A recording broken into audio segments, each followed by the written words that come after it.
Good morning, everyone. Where were you when Kinoplex was killed? I was at home when telephone rang. Hello? Kinoplex is killed. No. Hello, everyone. Welcome to the Kinocast. Today we're talking about one of my favorite trilogies ever made, besides Lord of the What, Rings. would you like me to do an opera rendition of Ave Maria? Go ahead. Go ahead. The floor is yours. No, I'm not gonna. I'm not even No, gonna you have attempt to do that. it now. You can't But bullshit your way out of it. You have to do okay, it now. okay. Ave Maria. Okay, no, that's it. That's as far as we go. That was even worse than I thought it would be. I've been sick all week. That's my excuse. That's what my Bravo. voice is. Bravo. Let's see if I can do this more. It's a It real all Thank comes you. tumbling down. Tumbling down. Tumbling down. Tumbling I down. hurt myself today. That's what I've been listening to on repeat. I'm fine. It's fine. I'm fine.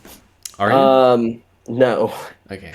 That's but good. then again, I never am. So Yeah, that's true. you know, Just it's look all relative. All right, so this week we're talking about the Back to the Future trilogy.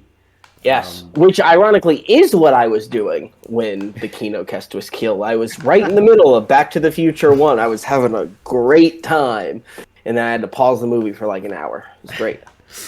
So I successfully finessed everyone into watching most of my favorite films. I did a Clerks episode. I did a Lord of the Rings episode. Now I'm doing Back to the Future episode. So, but that's the thing. I literally make the schedules for these things. So That's true. You do that. do. Do. you do. Thank you. All right. Anyways, these movies are great. They are. It was my first time fun. watching them. First time? So I've seen the first one in like middle school maybe when I was a kid, and I don't really count that. Movies that I only saw when I was a kid and haven't seen since, I really don't count those. So it's like I have the traditional, yeah, my parents showed me this movie when I was young, but I've never really like seen it. So, and it was my 100% first time for the other two. Yeah, hot take, they're really good. I can't really tell when the first time was I watched this film, but I really loved it. So much that I made a school presentation about Universal Studios. Nice. I got a 7 So- out of 10 for it. It's almost funny to see classic films without the Fox, the traditional like Fox opening. I feel like so many classic movies are just Fox, and you get that just, the little like doot doot doot doot doot, that whole thing. Yeah. Fanfare. There it is. You get that, and I was expecting that. I don't know. Maybe that's just me, but I was expecting it going into these movies. I was like, oh no, it's not Fox. I guess so Universal actually Universal, did something, they're not doing that well right now. I mean, No, financially, they're not. yes, they are. I would But say they have they two made- franchises, and those make $20 billion each. So Yeah, that's true. What Um, what are Fast and Furious is one, right? Fast What's and the Furious other? And like Jurassic Park / Jurassic World is the other big one right Yeah. now. Okay. Yeah, there you go. I mean, they have Trolls, so That's true. And they It's- technically have Shrek now. They do. Yeah. Shrek 5's technically. gonna come out eventually. Yeah. Maybe. yeah. I guess they got all of DreamWorks, right? Yeah. They own DreamWorks. Is that Wait, a guys, thing? you forgot about Minions, the most endearing and Oh. popular franchise True. of all. Yep. They, Oh my! they, My theater is showing Minions today. They're doing like a showing of the like yesterday they did Spider-Verse, Okay. and today they decided to follow it up with Minions. Wow. So Clearly the Universal. superior movie. yeah, Universal mhm. also owns Hulk, which they are clearly a lot of stuff doing Well, too right now. They own like the distribution rights for Hulk. They don't Yeah. own the character. And it's only for solo movies specifically. Yeah. Which is why you never got a follow-up. It's kind of a tricky situation. Yeah. yeah, kind of a shame, but Yeah, Just have to live with it is from all I can tell, and I think from all accounts, it's Disney just doesn't want to make a solo Hulk movie because they don't want the Universal to get some of the money from it. So Well, You know, then I think cucks. it's just Hulk, like the previous like solo movies didn't make like a whole bunch of money, so they're like, Well, they probably released not 2 super of them. confident. Like you got Well, a and that weird is artsy Ang Lee film and like a 2-hour boring Incredible Hulk film. Mm-hmm. Yeah. This movie, Back to the Future 1, is something I was like, sure, it's one of the which I guess is a thing I'm doing the past year. I've been doing a lot of revisiting those classic '80s movies. As like an adult with an adult lens that I've maybe kind of viewed as like, yeah, but this is kind of old and basic. People really still regard this as their favorite film, which is it's stupid. That line of thinking is stupid on my part, and I've been wrong with every single movie I've watched, thinking that going in. None more so probably than Back to the Future. This movie's incredible, and This it is my holds up favorite film. immensely well. And I see that now. Before that, I was like, really, Back to the Future? It's got to be a lot of nostalgia, but it's not. The movie's incredible. I knew it right when Doc Brown looks straight into the camera and says, "We have to go back to the future." Possibly the best line in cinematic history. It only gets even funnier when they keep saying it every single 5 minutes in the next 2 movies. It's really funny. It's like they have a running bet just to see how many times they can say it per film after that. It's very funny. I love the jokes in these films. They're so well Yeah, done. And they're most really of them have funny. great setup. It's great. It's very witty. Mhm. Like the casting of Michael J. Fox was perfect, and the fact that they literally reshot a good chunk of the first movie once they were finally able to get him, Because it paid off because it's like he's got this snarkiness, but it's not too sarcastic. yeah, You know? the directors really wanted Michael J. Fox, but they couldn't get him because he was tied with family ties. Yeah, his And t-shirt. they got, who did they get again? Eric Stoltz. Eric Stoltz. Oh, Yes. wow. Oof. And then it's like, okay, we can get Michael J. Fox now. I'm sorry, Eric, but you're off. We're gonna reshoot all of your scenes. Well, I was while I was traveling this week, I was also spending a lot of time just reading into the production, and apparently was just kind of an asshole. He was pretty much trying to pull a Daniel Day-Lewis, where it's like he wouldn't let anyone refer to himself out of character. Anytime he filmed a fight scene with Biff, he would actually punch him. Oh god. And he was the Biff's actor was talking about how it hurt so much, and he was gonna get his revenge. And then this day he was gonna get his revenge is the day they replaced him with Michael J. Fox. That's funny. Yeah, that's a big deal. I didn't know any of that. They really just replaced him, a significant way into filming, I guess? Yeah, they spent $4 million having to reshoot a good chunk of the movie. Wow, that's crazy. And it paid Clearly off. the right decision.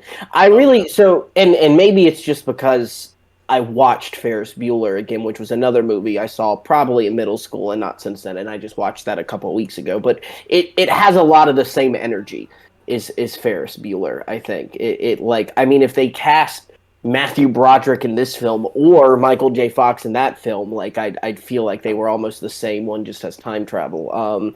Which is just such a fun energy of movie that I feel like we don't get anymore. Just this perfectly cast, and they're just really fun, and it's this perfect amount of they're not enough to be just douchebags that are unlikable, which they're very close. You can teeter over that edge. It's good writing that doesn't teeter them over that edge. They're just on that line where they're just cool enough to where you don't think that they're just unlikable pricks. Yeah, I think personally, Marty McFly writes the line a little bit better than Ferris Bueller. But I agree. He's just that perfect line of he's kind of snarky and snippy at his elders, but he's not unlikable. He's still just a cool guy, and just also again he reads his lines just so perfectly. Yeah. Every time you're just man, this guy's great. I love him. Yeah. I had the opportunity to see this in cinemas, and I took it immediately. Yeah, I should have done that. It's so great to watch this in cinemas, My childhood heart just opened up once more, and it's so great. The soundtrack, I love it so much too. I got the soundtrack on vinyl. Yeah, it's a good soundtrack. I would genuinely argue that the first Back to the Future is a perfect film, or as close as one can get. Yeah. it does everything it sets out to do perfectly. It's very funny, it's very witty, it's very engaging. It's not necessarily I mean, it's not really formulaic. It's really its own thing, and I think I think especially I think two is the one that is the least formulaic because that movie goes all over the place. Not in a bad way, but like that the plot did not see what the plot was. Like, I mean, I assume they're just going to be in the future the whole time, and they do not spend a lot of time there. And it goes in a ton of different directions. It's really fun. That must be like very like I don't know, very interesting to watch for the first time. The second and third film. Yeah.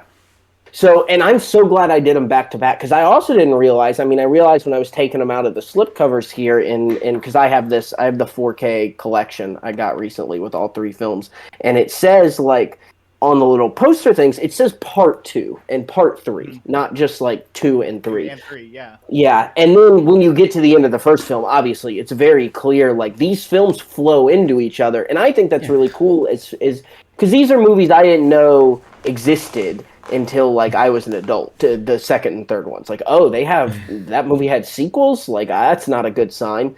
But no, it's one, and yeah, the first one is clearly the standout, and the two after that don't really reach that same height, which is okay. But it's like it is one continuous piece, and I really love that about these films. The first one was actually supposed to be standalone, I think, but it got so much success that they made sequels. Because there's like at some DVDs or Blu-rays you could see to be continued, but I think there's a few where you don't see it. It was really the VHS releases for years when VHS was a thing. They put that in there more so once they confirmed they were gonna do more. But yeah, it was standalone, but it's just that the ending is so nice and it's final. But it's also kind of open enough that a bunch of people are like, "Oh, so there's going to be like a second one, right?" And a lot of people were kind of asking for one. So then they're like, "Okay, cool, yeah, let's just do a couple more then." Yeah. And then they made 2 and 3, which I think it's it's also really funny.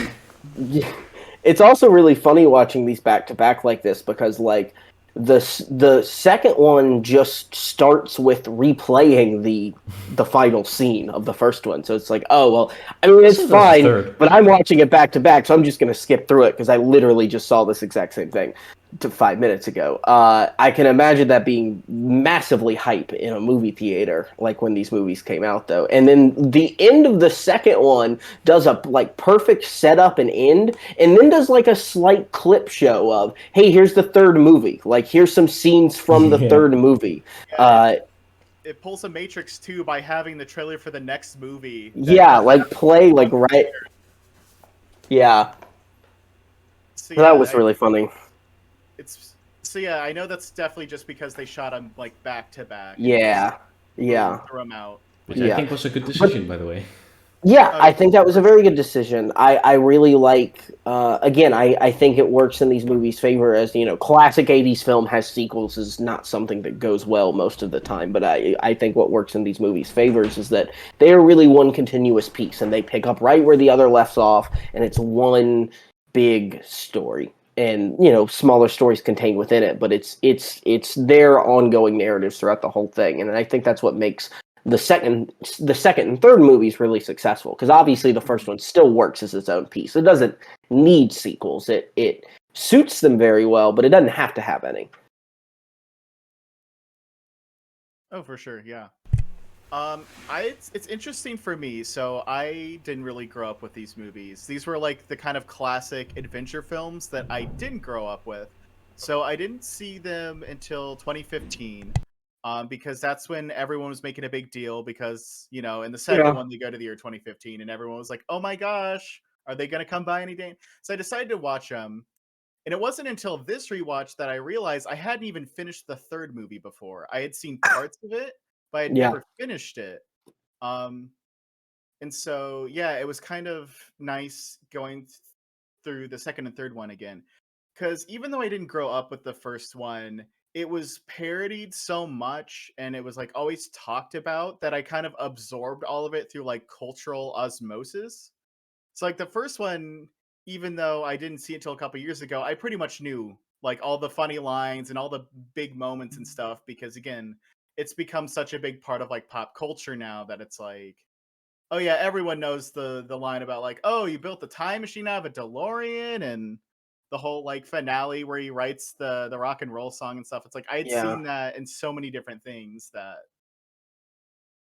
it would have been interesting had I been able to like view it just completely whole for the first time without any sort of outside influence. Mm-hmm. Mm-hmm. Yeah, and I forgot what I was gonna say. Never mind. Yeah, these films are just like so great. They're well paced too. Oh, the first one. I'm sorry, Ruben. I interrupted you. Go ahead. No, I actually didn't have much more to say really. Okay, sorry. The first one surprised me with, even though I don't count when I saw it, so I really hadn't. But even having seen it, I was like, Doc Brown just gets shot down by Libyan terrorists because he stole plutonium and promised them a nuclear bomb. That's kind of... He was literally committing war crimes. That's insane. That's an insane plot for a film, an 80s film, no less. That's one thing I'm legitimately not sure you could do today in a family film, just with the context of the last several decades. I'm not sure you could get away with that anymore. It's like kind of bonkers. There's a lot of swearing-based shit in these films too, which aren't allowed in family films too nowadays. Yeah. It's like, I don't think it's that bad, but... Yeah.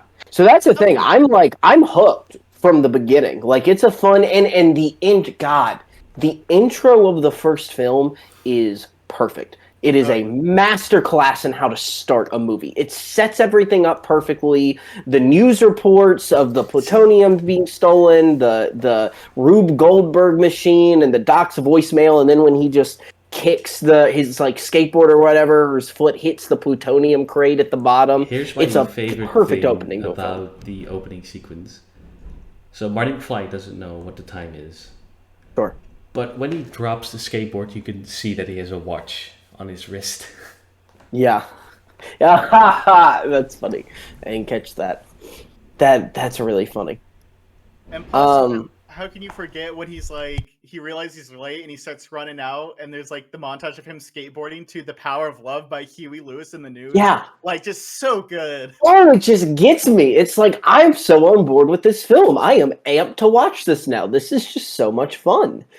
And the whole movie's like that. It's just this, like, literally when that song, when Power of Love starts kicking in, I literally just smiled. I just started smiling. And it's like the whole way through feeling like that. Also, I have to mention, this man's mom in the past, this woman is in heat, like the whole film. Yeah. She is like to a slightly creepy degree. This woman is down bad for Michael J. Fox. And it's that was the one thing I kind of forgotten about somehow. Yeah. It was just like how thirsty his mom is, and it was just like it gets really weird at points. Yeah. Like, wait, this was a kid's movie? Yeah. Like, get with him? That was the plot point? Yeah. And I'm sorry. I have to address the elephant in the room that I watched this movie in the same day. No. I was about to say it. Christian's mom thing came out, which is just... So that's looming in my head the whole time I'm watching this, which is very unfortunate. And that's all I'll say about that. But, man, that woman is in heat. It is insane. And I like how Marty has to, like, fling her back to his father, you know. And it really plays out at the end, because, like, just... when it's a funny plot. It's so funny how there's a little plot point of a boy trying not to cuck his own dad in the past. And that is, like, that's, like, half the plot right there. Yeah. And I love how there's so many things going on. Like, it doesn't feel like there's a lot going on, but there are. You don't have just one, like, okay, we're in the past, I gotta get back to the future. I gotta find, this doctor, I gotta try to get him not to die in the present. Like, there's the whole, there's the element with not cucking his dad and that whole thing. There's a lot going on and a lot they have to accomplish in the first film, and it makes the whole thing feel really fresh. And I had this thought while watching these movies, and this literally might be me. And guys might look at me like I'm stupid, so this is a bit of a gamble. But I don't know if it's just me, but I had this vibe while watching these movies where a lot of times they feel like a stage play, if that makes any sense in a certain way. I It does totally get not. what you mean. What did you say? It does not. It does not make any sense to me. Okay, well, he agreed with me, so that's what I don't know. I'm trying to. I don't have a great way of verbalizing this, but it's just. I think the makeup is one thing that keeps it that way because you've got younger actors playing older characters, but stuff like especially in the second movie where you have Biff in the main plot is Marty and Doc talking. But they're in the background, they're in the background, and in the foreground of the shot you have old Biff coming in and trying to take the DeLorean and all that stuff. And I don't know, there's just where there's multiple things that you're supposed to pay attention to going on in one shot, kind of makes it feel like a stage play to me. So as the person who literally studied theater in college, you're right. It has a lot of very farcical elements to it. That's very like classic theater comedy is kind of someone sneaking around trying not to get caught as the Thank you. That's what I was talking about. So yeah, I thought that was interesting. That was pretty unique. It's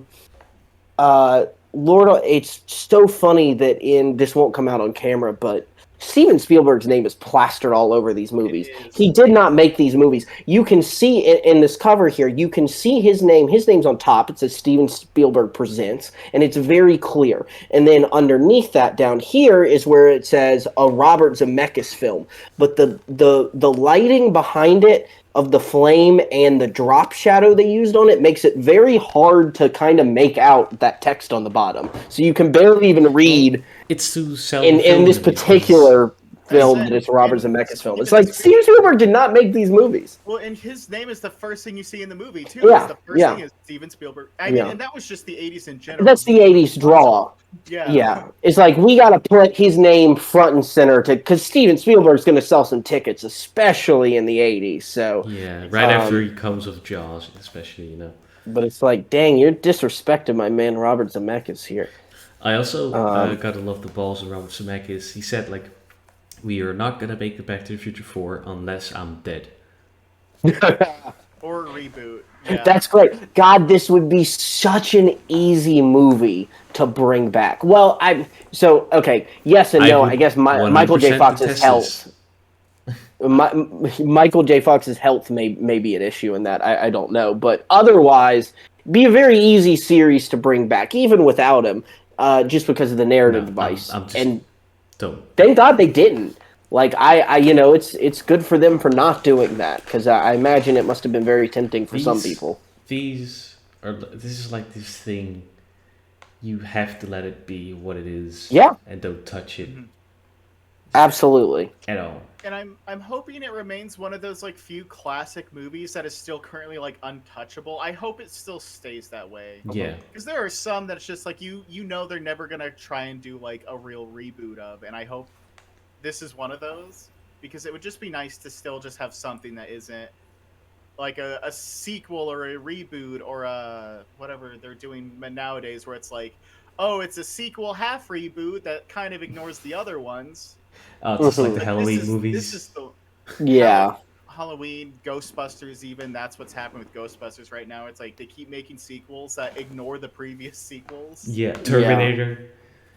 Yeah. Yeah, I guess there's nothing really hits that home in the mainstream more than Terminator. They can't figure out which movies they want to be canon because they all keep being bad. We're gonna make this line of movies and then it starts being bad. It's oh no, we're gonna erase that and make a new movie, which is gonna be followed by other movies, and then it doesn't. And those movies are all bad too.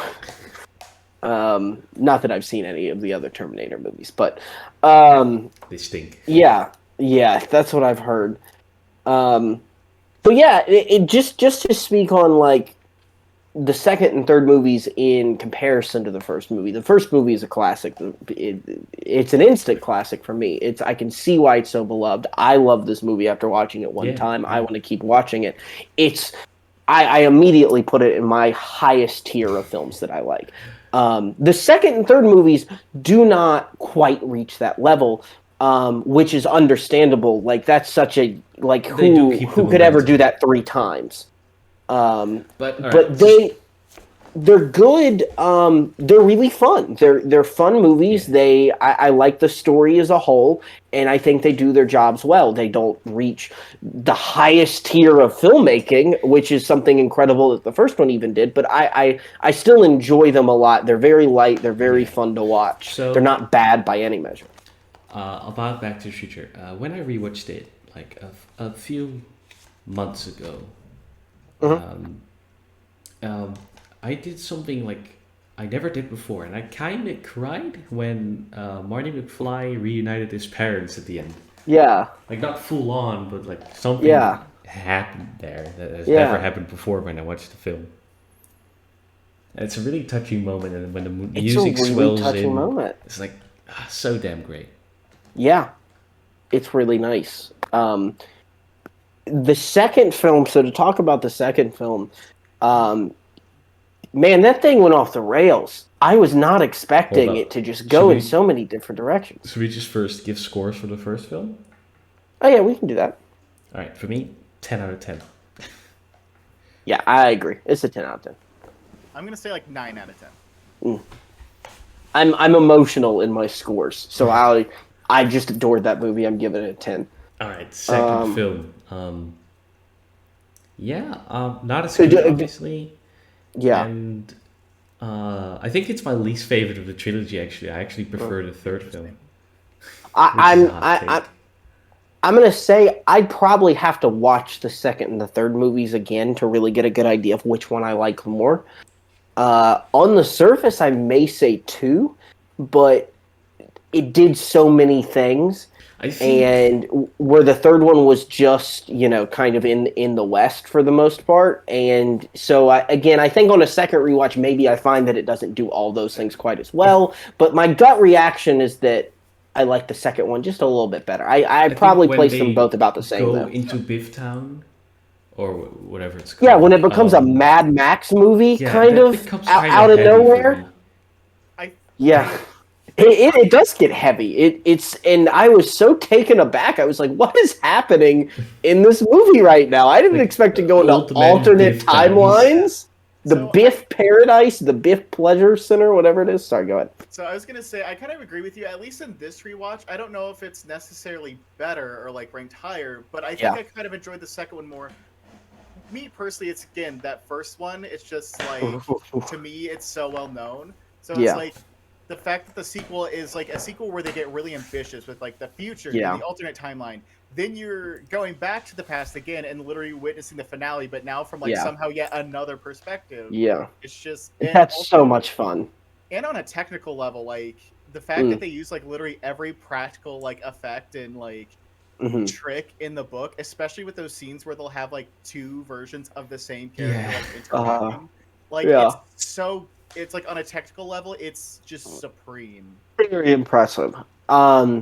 I now so I really liked I liked that ending of the second movie. I like where they go back to the past and you see it from a different angle. I like it a lot, but I imagine that that worked even better if you were an audience member in the 80s watching these movies as they came out. You Yeah. have this landmark film that everybody's going crazy about, I imagine, at the time when Back to the Future came out. And then you're like, I want to see more of this. I want a sequel. So everybody's going crazy for that movie for a couple years, however long it took them to make the second movie. I don't know the timeline. And then it comes out. So I imagine seeing and going like, I love that movie. I remember that movie, and seeing them do those things on that same timetable of the first one came out a couple years ago. I imagine that hit a little bit harder back then. Yeah. Because it's like, okay, well, this is still really cool and I like this a lot. I did just watch this movie 2 hours ago. But I still liked it a lot. I liked that narrative device. I thought it Yeah. was fun. Um, Also, the absence of Crispin Glover in the second and the third film, Oh I yeah. think they really wrote around that very nicely. But What I what will. happened? But Crispin so Glover demanded more money for the second and third movie, So they're like, Who did yeah, Crispin Glover play? the Oh, he father. played his dad. Yeah. Oh, that's why the dad wasn't in them as much anymore. Yeah. But it's I also didn't know that. Oh. so if anything, it also helped change like a lot of laws in terms of like how much you get paid for movies because so they didn't bring him back. So what they did is since they already had like molds of his face for that old person makeup in the first one, they put like a mold on their stand-in actor so he looked exactly identical and then reused footage here and there from the first movie. And so Crispin Glover didn't make anything of that, and so he pretty much like sued them, and it created like this rule of like if you use archive footage of an actor in like a sequel or something, they have to get money from that. Interesting. Yeah. Yeah, I didn't know that about him, and I didn't know it wasn't him in the second movie. Also, and him in the first film, he's also pretty funny, pretty hilarious. I forgot to mention that. He is very funny in the first movie. I think pretty much everything lands, right? And it's funny for an 80s comedy. Nothing stuck out to me as aging poorly as far as the comedy goes. Yeah. I don't think so. Also, Taylor, did you notice that in Back to the Future 2 and 3, Jennifer, Marty's girlfriend, is recasted? So I did not notice that. I saw it on casting. Now, I think I would have noticed it by the time of the third movie, the end of the third movie, but I don't think I would have noticed it until then. So I only found out while I was looking at the cast while I was watching the third film. I did not notice throughout the entire second movie that she had changed. Which, funny enough, so the woman who plays her in the second and third movie, Elizabeth Shue, she's in The Boys. She's in the first season of The Boys. She's the executive lady. That's one of the main things I know her in. But yeah, she's been in stuff, so I just thought that was funny. But yeah, that is interesting that they recasted her. I don't know why. I'm sure that you do. It helps that she looks very similar to the original actress, but I think that's the other reason why they reshot that ending bit for the second one. Okay. Is so they could get away with that recasting. Yeah. Because people wouldn't have been able to... Okay, yeah, that makes sense. So, the actress who played Jennifer in the first film left acting because her mother was diagnosed with cancer. Oh, wow. Yeah. Oh, wow, that's crazy. Jeez. So yeah, she put her career on hold, you know. Yeah, wow. Well, at least she got to be in the best one, I guess. But that's insane. I mean, that's a nice story. I mean, it sucks that her mom had cancer, obviously, but you know. Well, good for her. If I remember correctly, the recasting is also why his girlfriend doesn't do much in the other movies, and why she ends up just knocked out for all of them. Yeah, so you didn't have to worry about her. So much, I felt that recasting and such. Yeah, they still did a nice job. Yeah, they still did a nice job. I will say that I did feel the absence, especially in the third, but that's kind of just because I thought she was going to be in the third. I didn't pay too much attention, but like the covers, and I've just, subconsciously in my mind over the years, the marketing for the third one, there's a woman in there, and I just assumed, oh, that's like his girlfriend or whatever, his friend that's a girl, whatever, somebody. But it's not. So I did kind of feel that presence. I wish we had gotten to see more of her. Not that the plot was missing it. I don't know exactly how they would have fit her in to at least the second, but oh, nice. Have they made a Lego version of that before? They did. God dang it, I need mad that. expensive. Yeah, it's gotta be. Shoot. Playmobil released one recently, and it's pretty cheap. Ooh, interesting. Is that the one you have, or is that just looking? No, this is the Diamond Select version. It lights up too. This is an aside, but it's like I was in the Lego store today, and they had a Lego version of the Ghostbusters car, like a really nice Ultimate Collector Series one. Ooh, sick. And I'm like, I like Ghostbusters. I don't have this incredible attachment to it. I like it. Probably not enough to spend $200 on this Lego set, but it's like, does anyone really love Ghostbusters? It's like I kind of want it. That's like literally every high-end Lego set for me. It's like I'm not even the biggest fan of this property, but they did such a great job. Yeah, it's so right. Fun to build that it's like, well, I do think it's crazy. The Back to the Future set was actually a Lego Ideas set, and was it Lego Ideas? Of course, a lot of them start that way. Sold out very quickly. Yeah, and now I'd imagine 200 on eBay. It's very much a game of like, yeah, a lot of these sets are like, I'm interested, probably not interested enough to spend $200 or $300, but these sets are really nice. Like the Seinfeld one, I like Seinfeld. I don't have this incredible attachment to Seinfeld. So it's like, I'm not going to buy that, but I kind of want to because it's cool. As a huge fan of Spider-Man, they released this giant Daily The Bugle. Daily Bugle, that's top of my list right now. I'm buying that. And it's I'm like, gonna. I can't spend $300 on this, but this Yeah. looks just like so cool. Oh, it's so cool. I'm gonna buy it. I decided All right, that guys, today. we gotta go get I'm Back to sorry. the Future. Get off track topic. with Lego sets, but yeah. Oh yeah, the plane. Oh yeah, the Lego set isn't that great, anyways. For the No. DeLorean, Especially with yeah, the that's like a little. roof. That's not like a full scale thing. Okay, now I don't feel too bad about missing that. They need to make like a real They one said someday. you can go find the Lego Dimensions Back to the Future pack for like $5, and it comes with a little mini build. Yeah, true. Yeah. Rest in peace, Lego Dimensions. Yeah, they need to make a UCS version. Okay, so Anyway, yeah. Back to the Future 2. Yeah, I was very taken aback by how many, like, when they go to the alternate timeline, I was like, whoa, what is going on here? And it does get kind of really heavy. I'd say the one thing that doesn't age super well is when they go back, he goes to his neighborhood, which is now run down and dilapidated, and they show that by an African-American family living in his house. That's not necessarily the best look. Yeah, but otherwise I don't recall too much other stuff that just really didn't age well. Yeah, no, these films just hold up well.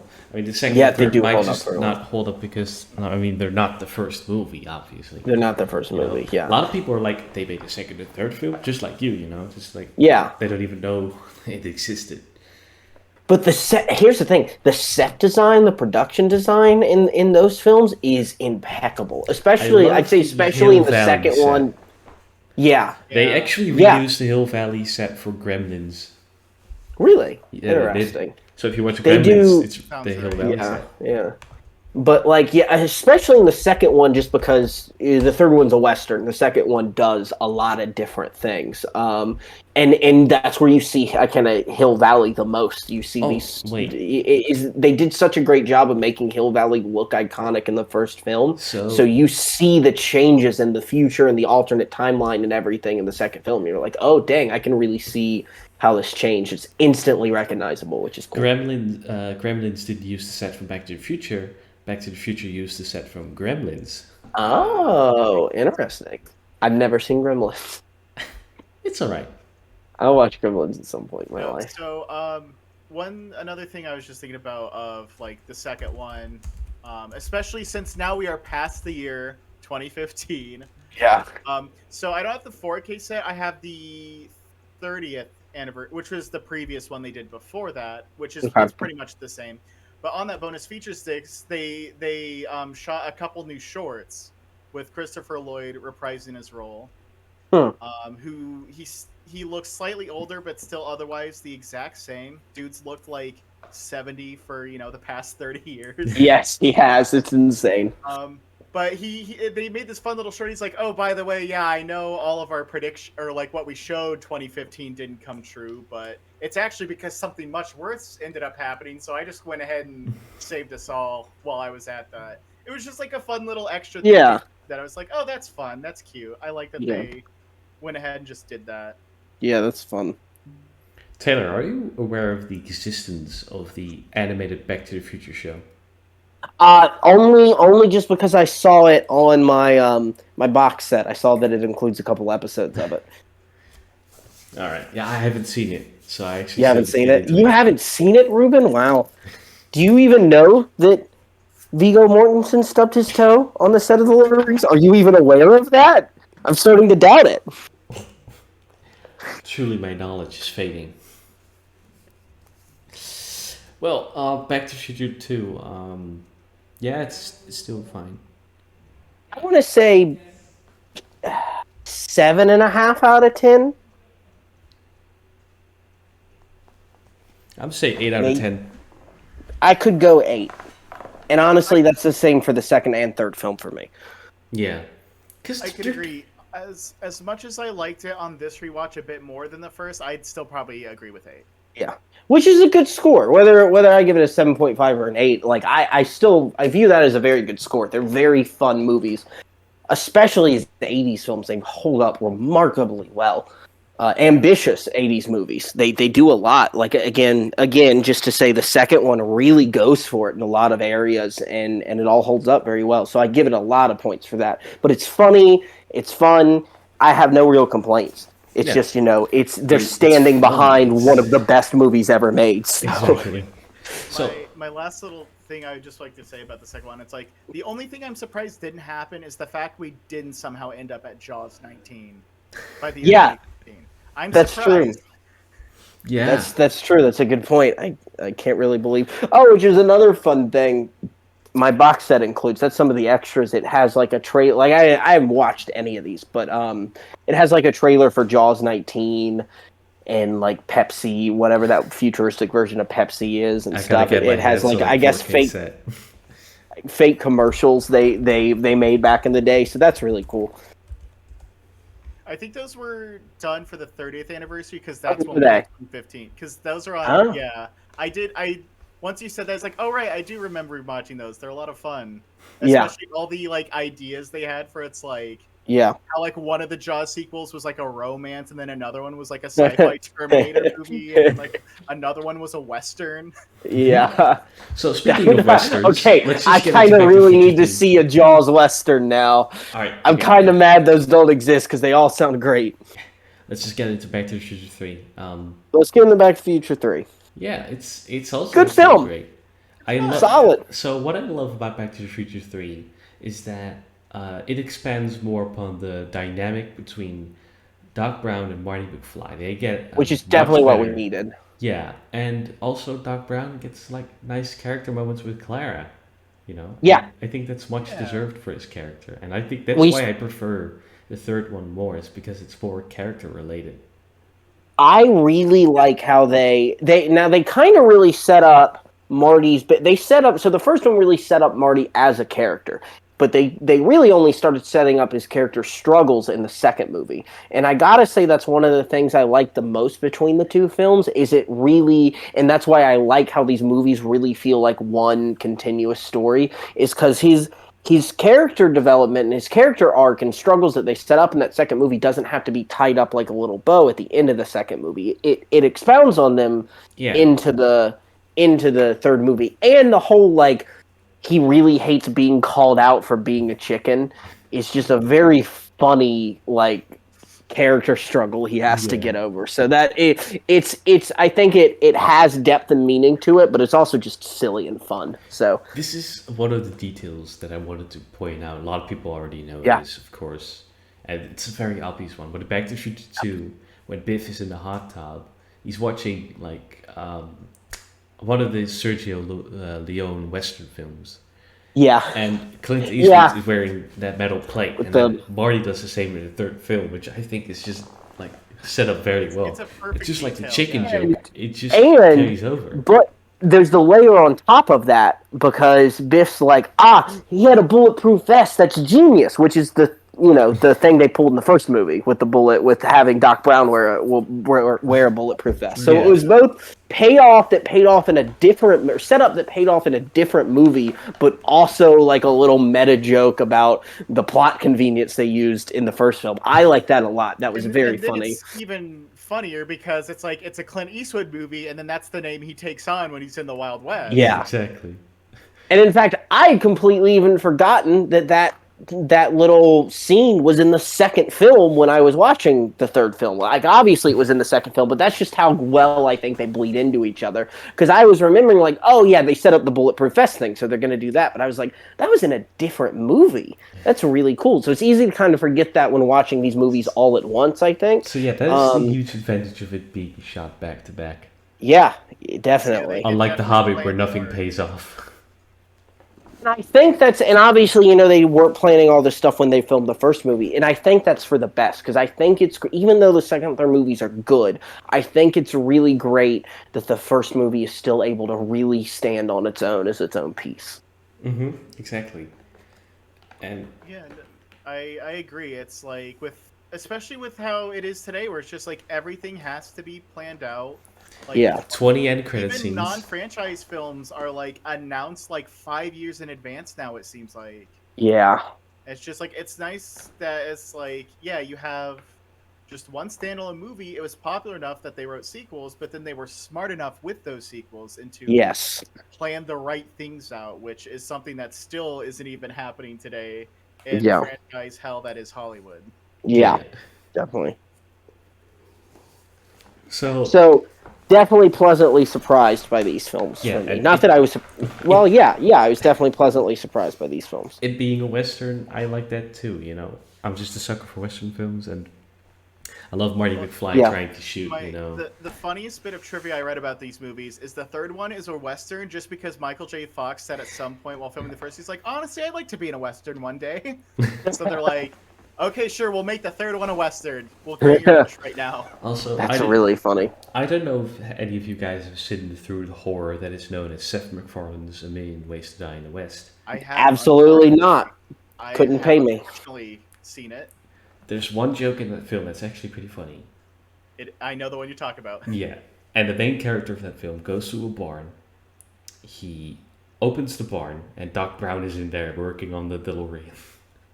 What? Oh, that is pretty funny. I like that. Yeah.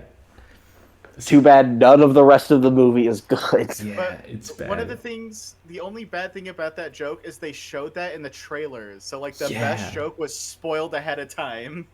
Wow, that's pretty dumb. Yeah. Also, that's a stupid joke to blow in the trailer. Like, Yeah. don't blow a reference to something else in your trailer. Save the references for the actual movie. Jamie Foxx is Yeah. also in that film. For a I second, forgot about he plays that. Django from Django Unchained. Like, can you imagine how dumb a movie trailer would be if it's only references to other films? Oh, right, Ready Player One exists. Space Jam 2 exists. Oh, it's a more topical example. Thank you. That's yeah. Anyways, Back to the Future 3. I think it's again the second one was so ambitious and there was so much going on, and then the third one, and this is not bad in any way, but the third one takes it a bit back down to like, all right, we're in one setting for the most part. I don't mind it either.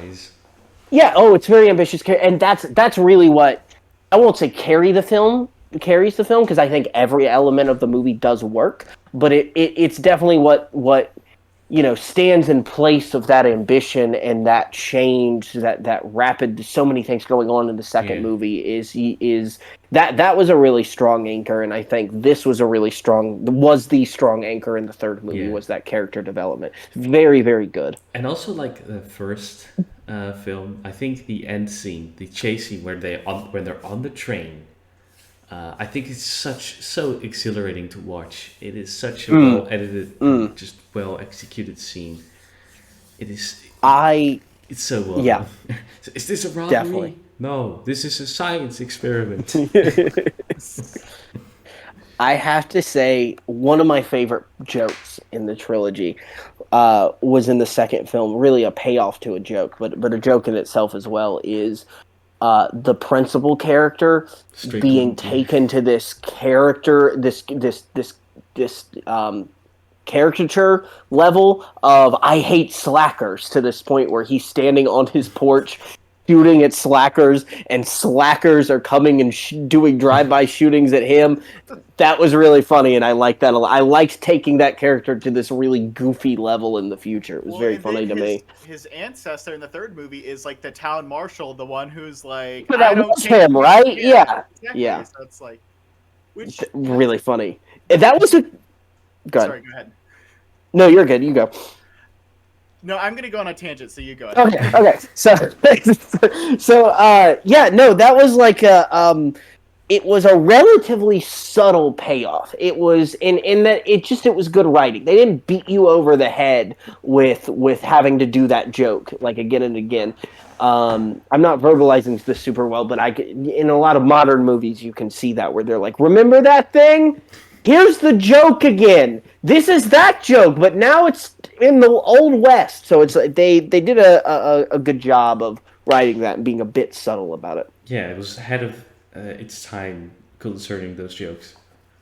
I think that's why it kind of helps so good. Is like the humor. It's very in a more general nature, and it's just like it's so kind of general, and they don't really like try to focus on it too much, and that's kind of why it works.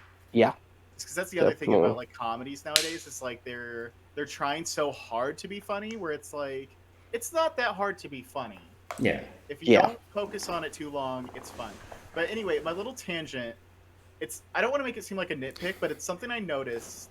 But for a movie that's all about whose message at the end of it all is like nothing is set in stone, you can make your destiny.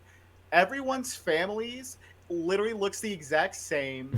It's just like and they all basically embroil one character trait. Like this entire family is hothead, super aggressive, and very stupid. Like every single Tannen is just like, and they all look exactly the same. And like, Yeah. oh, Marty, even his like great great grandparents look exactly like his great grandmother happens to look like his mother, and Yeah. like even And then his great great grandfather and also both of his kids are also Michael J. Fox in some yeah. sort of like makeup. And that's kind of weird that in the Old West, it's his mom and him Yeah, playing. It's just kind of a little bit weird, but all right. Also, why would his great great grandmother look like his mom? That it's doesn't make any sense. No, it does not. yeah, no, it's like, and why does Biff's grandson and also his like great grandfather also look exactly like him, and they all have like the exact same name? Yeah, and I'm totally fine with that. It's okay. It is really funny to think about. And I really like the recurring gag in every movie of him waking up and going, "Mom, I had the worst nightmare." That was really funny. I This like how they is did that. this is It their is. attempt at paranormal activity. It's funny, but I yeah. By the third one, I started noticing. I was like, wait a second. For a movie that's all about making your own destiny, Yeah, they're it's really also caught in a loop it's here. kind of weirdly saying that like, no, you're bound to be this exact trait in your family. Yeah, it's Which pretty funny. that nitpick aside, I do think it's kind of funny that they still reused all of the actors. Oh, I it, love it it's so fun. much. It's so much fun. It's definitely fun, but it's It's fun to kind of weird, notice things like that. Yeah. but yeah, it's a fun film to me. I think I'm giving it an 8.5. gonna I'm gonna go back on my word, and I'm gonna solidify two as an eight, and I'm gonna give this one an eight as well. I'd say yeah, either an 8 or an 8.5 for me. Yeah, it's kind of about the same. Yeah, that's good. Yeah, It's a fun time, you Fun. know. yeah, It's a fun it's a time. fun, Yeah, exhilarating, memorable, classic trilogy, and that yeah. I will continue to watch this every year, and I'll show this Yeah, to my kids if I ever get one. yeah. This was a really good purchase. Without having seen these three films, I'm very glad I bought that 4K I box set. I also like a few weeks ago I showed this to my friends. Like, this is like my friends couldn't pick a film, and I was like, hey, just let me put on my Netflix and we'll watch Back to the Future. It's a simple Yeah, film. I just put it on and you're gonna watch it. yeah, And I was like, yeah. That's a good one. That's definitely a good one to just like throw on. Like, yeah. hey, let's just watch this. During the film, I was like this. I was trying to keep quiet because I didn't want to be that guy that points out everything Yeah. to everyone. It's like I did point out the Twin Pines Mall sign. Yeah, that was That's the nice. only thing. But people, not a lot of people were paying attention, sadly. Oh But no. it was nice because I was watching these with my girlfriend and she hadn't seen these, and these are movies I'm like kind of familiar with, but not the most familiar. So it was fun for Yeah. both of us because she also really enjoyed them, and she also was like noticing a lot of these. Like, oh hey, it's the Lone Pine Mall now because he knocked out that other one, and I'm like, there you go, yeah. Like it's these fun little details they sprinkle Give in a medal to your Yeah. girlfriend. Give a medal. for sure. But yeah, no, it's fun. I think honestly, I might like to revisit these more because it's just like I kind of forgot. Definitely. Like, there's a Exactly. reason these are such, memorable classics. I I can't wait. think I will sparse out watching the entire trilogy I may get tired of these movies if every time I sit down to watch them, I want to watch all 3 movies, and I do that like every year. But the first movie, I'm absolutely watching a lot. Exactly. And all 3, the trilogy will definitely be in rotation, but the first movie especially, I think I want to continuously watch that even as its own piece. Yeah, exactly. If someone would say pick a movie to be played on loop, it would be Back to the Yeah, Future. it's Back to the Future. Gosh, it's such a solid movie all the way through. There's just like nothing to complain about. Yeah, I said exactly. real quick, I feel like something we haven't talked about is shout out to Alan Silvestri for making Yes, just his such an score is so iconic iconic. score. It's such a hype score. It's so perfect for like Mm. these movies. Yeah. Everything works so well. He's got the little things, the big score, and the smaller It was score. like everyone involved was like, okay, how do we make this movie as iconic as possible? And they picked every right thing, like picking a DeLorean as the car, just like which Here's the isn't funny even a thing. car that anyone has these Yeah, days, because but the it's like actual car sucks.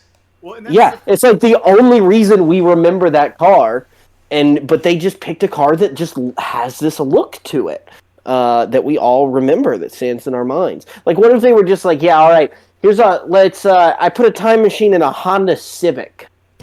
I do not think that would have worked as well. well, Well, but they that wanted was to like make it part a of the Ford charm. Mustang. I said that was part of the charm. It was like it was a notoriously hated Yeah, car that they chose, and weirdly enough, they just solidified it as an icon now because Yeah. of it. And it's like Yeah. very few pieces of media can really do something like that. definitely. But yeah, as I said, the original car was supposed to be at least the producers wanted it to be a Ford Mustang. Of course they did. Huh. Reading Yeah. all the things the producers were trying to change with the first one just it makes me hate Hollywood producers even more. Yeah. Yeah. Just oh lord. God. The like spaceman from Pluto name suggestion or whatever they gave, and then Spielberg's like, "Oh, hey, that's a funny joke," as a way of like, as like, Rebuffing them. yeah. Yeah. And then they just had to awkwardly be like, "Okay, yeah, haha, it was a joke, ha ha ha." It's also like that whole scene is like, my name is Darth Vader. I'm from the planet of Vulcan.